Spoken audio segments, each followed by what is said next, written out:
Hi, Ms. Changu Manatoko.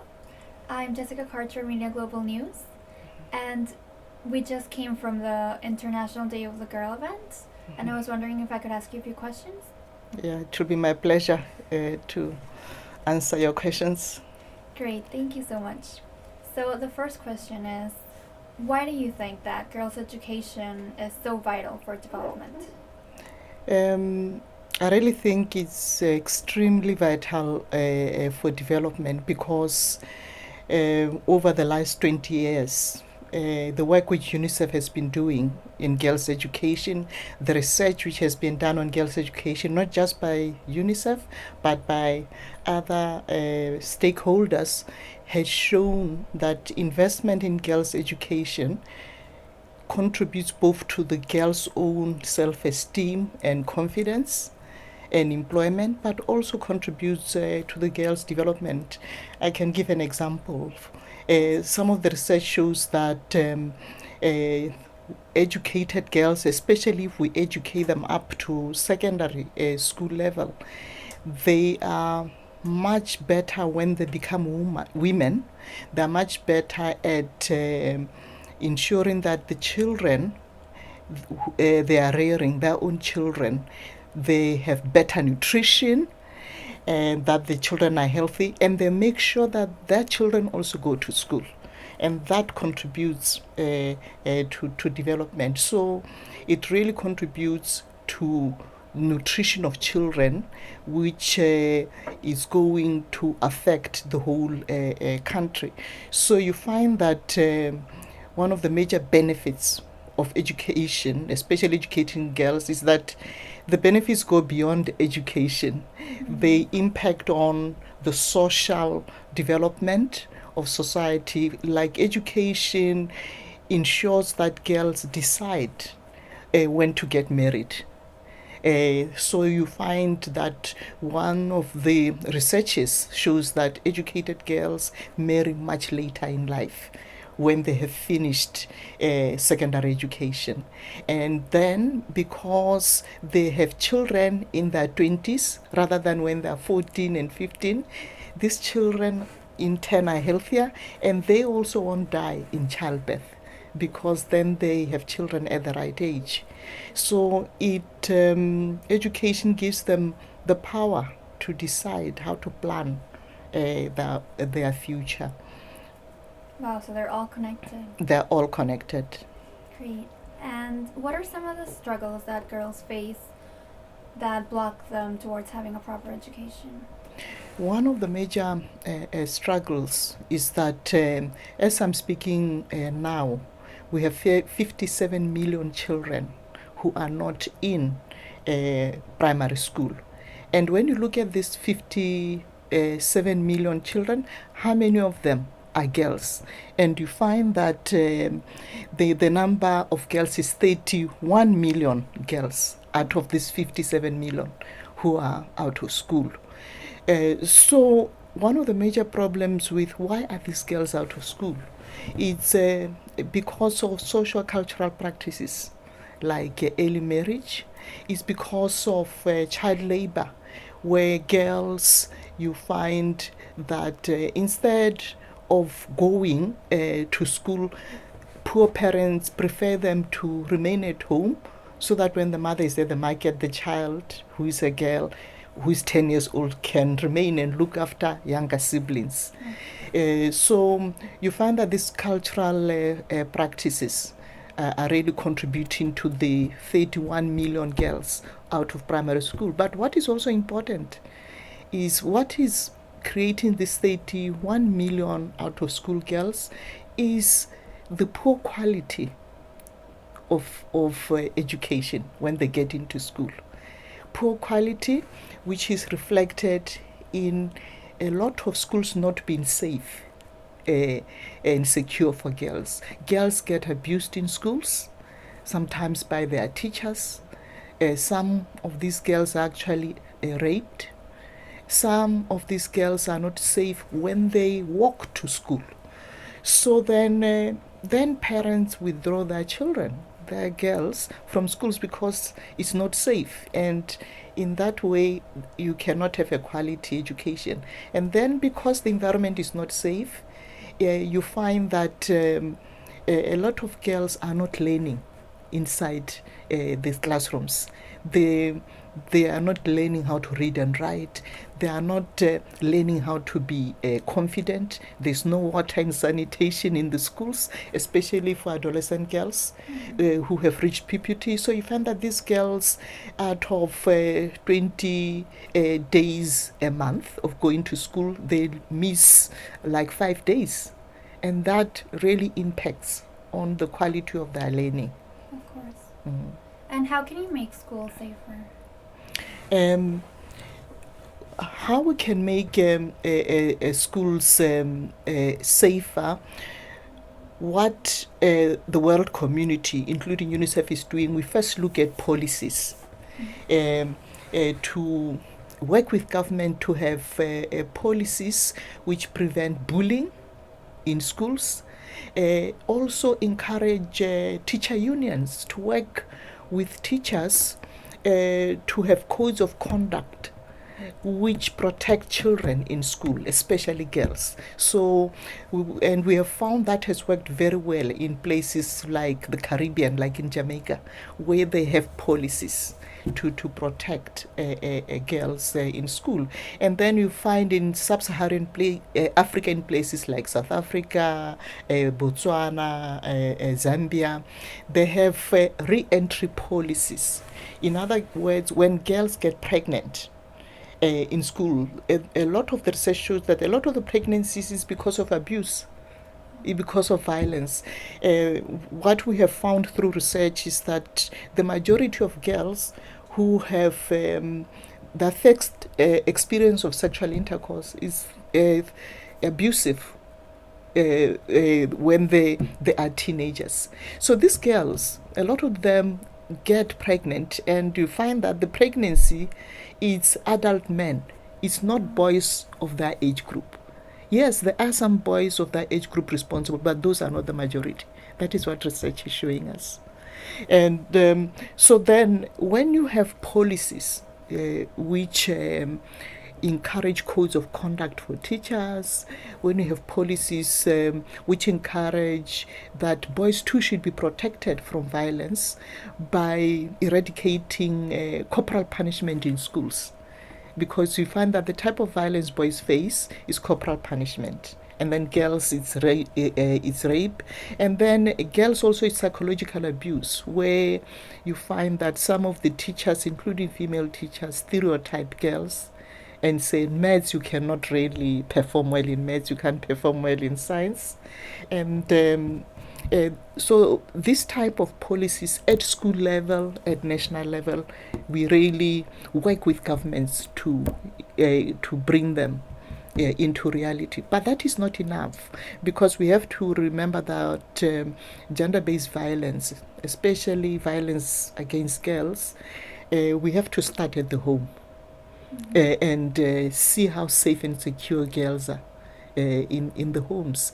And work with social workers where there are social workers, and work with the community. For instance, issues like early marriage. UNICEF in places like Senegal works with women's organizations which are encouraging communities to discuss early marriage.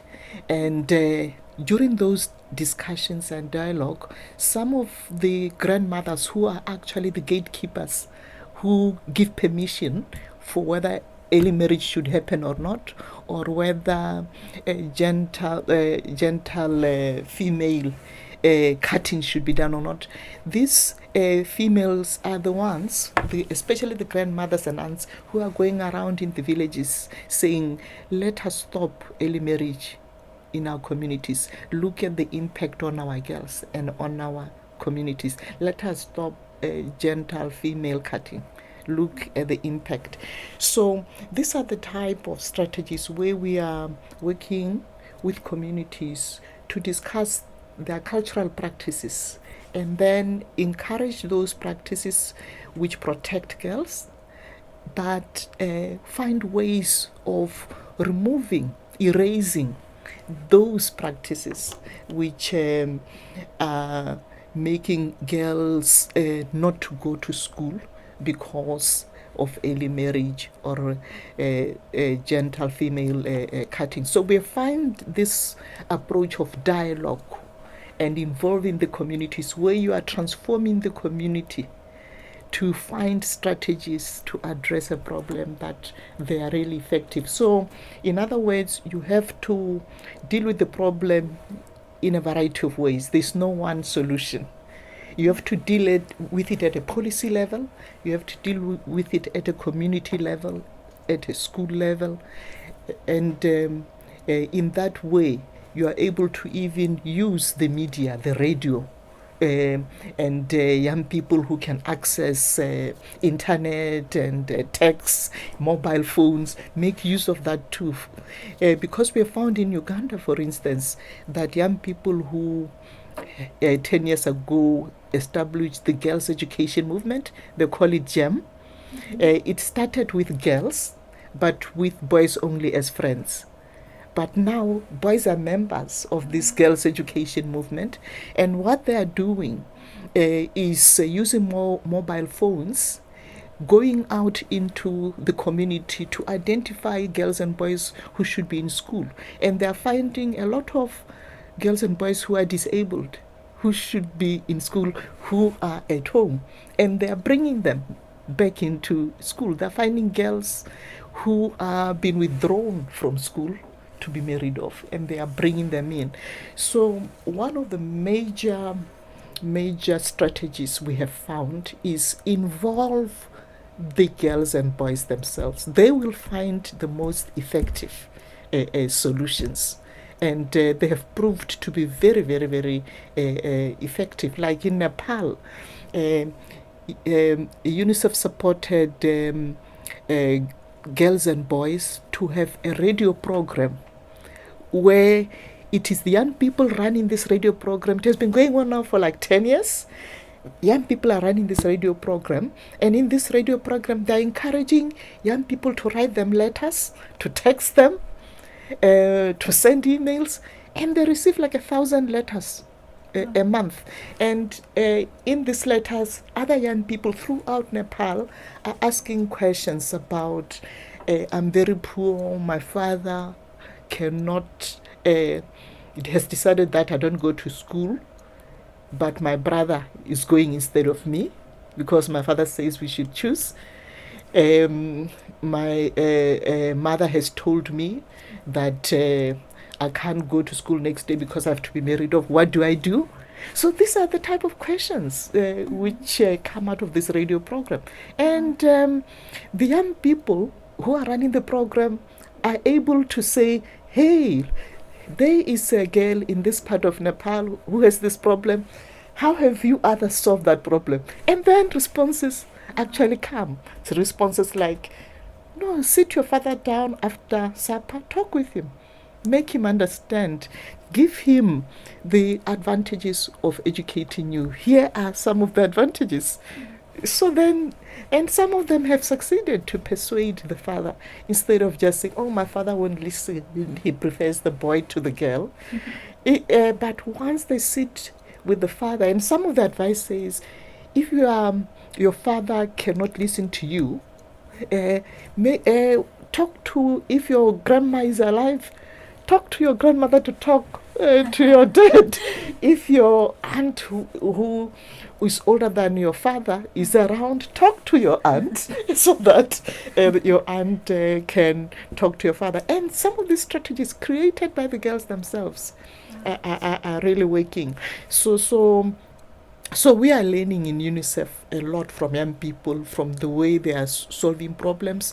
So the things which we really want to accelerate on from next year is to pull together all these experiences, document them by video, writing them up, and sharing them with others all over the world. So then people realize that the problems they think they suffer alone, other people have gone through the same problem and have found solutions. That is the exciting thing.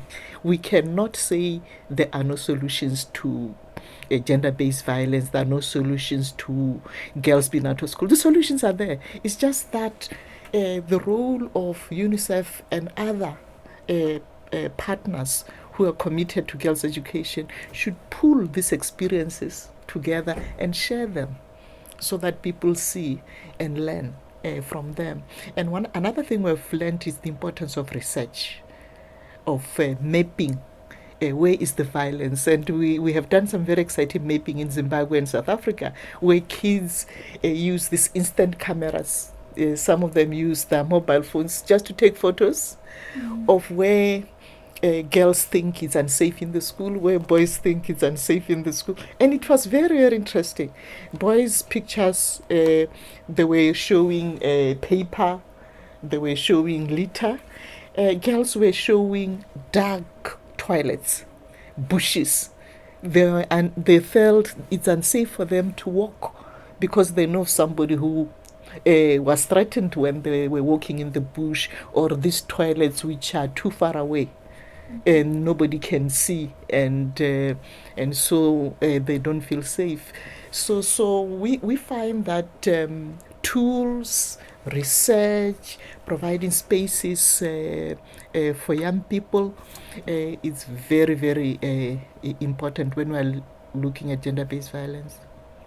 Great. And do you think that technology is a tool that, like the example you gave, were the results good? Like after the photos, what happened? Did they fix the problems, or were they just reported?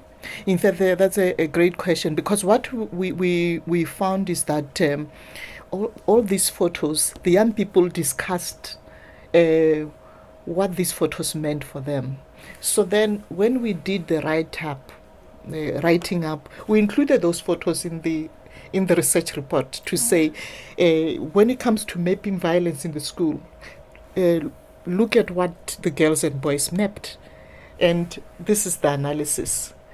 So that helped us to say strategies linked to addressing gender-based violence in school should include safe, separate toilets for girls and boys.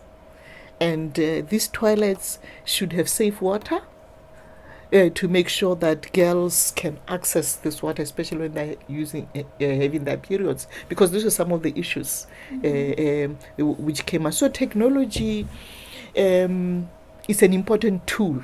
It's an important strategy which can rapidly improve learning, because learning is an important principle in our vision of education in UNICEF. Learning, for us to really improve learning and make sure the girls' learning outcomes are really good and their results are good, we need to make use of innovation and innovations even like mobile phones to, like, for instance, again in Uganda, they are using mobile phones to report if a teacher comes to school or not every day.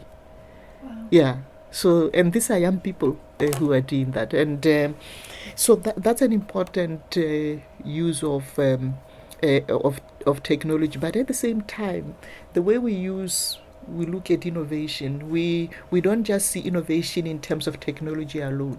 We see innovation in terms of creativity, the human mind, and providing spaces for these girls to be innovators themselves. That is what innovation is about.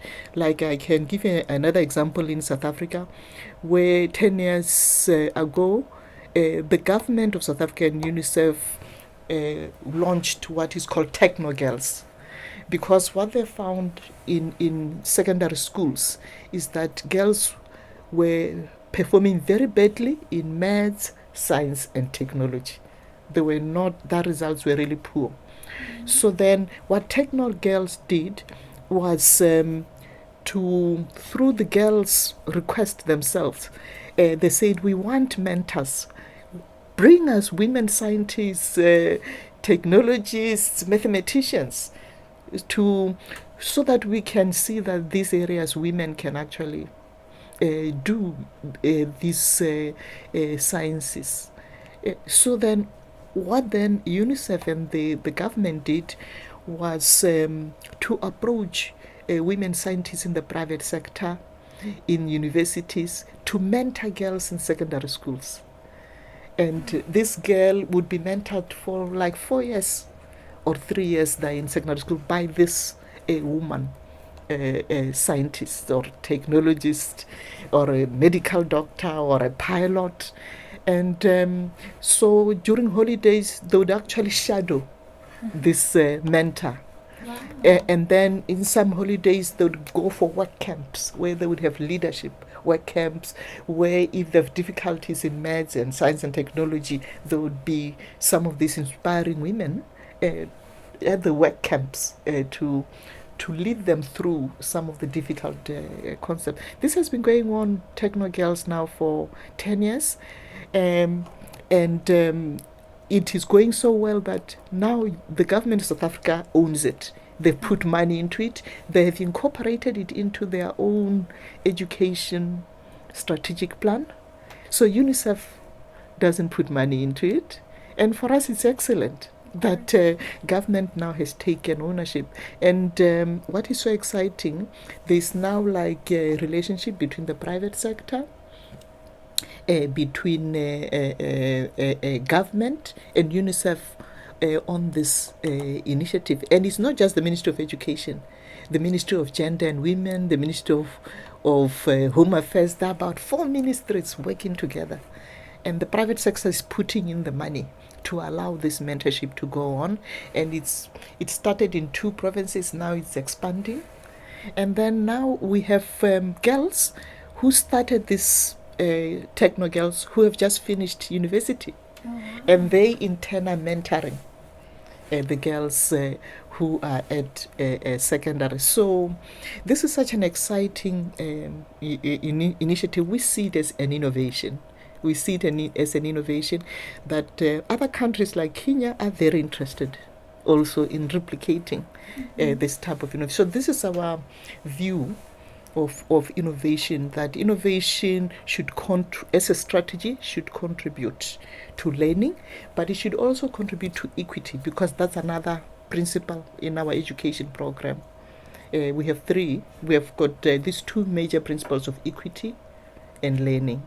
And then we have innovation as a strategy, which strengthens learning, and it also strengthens equity. So with equity, if you look at the techno girls, who were the girls who were being mentored? Those were girls from very poor families in the slums in South Africa, from very poor families in the rural areas in South Africa. Those were the girls who were being mentored. So when you are focusing on the poorest, the disadvantaged, the marginalized, like girls, that's equity, because you are trying to create equity by focusing on those who are marginalized and disadvantaged. Yeah. So so that is, I think, how we in education look at innovation. Okay, Mm. great. Mm. I think you answered most of my questions. Okay. Do you have anything else to add, or do you think that's important to know? Yeah, I think the important thing to add is that, to me, today has been really a very exciting day, the day of the girl. But it's exciting because it helps us to share experiences in innovation for girls' education.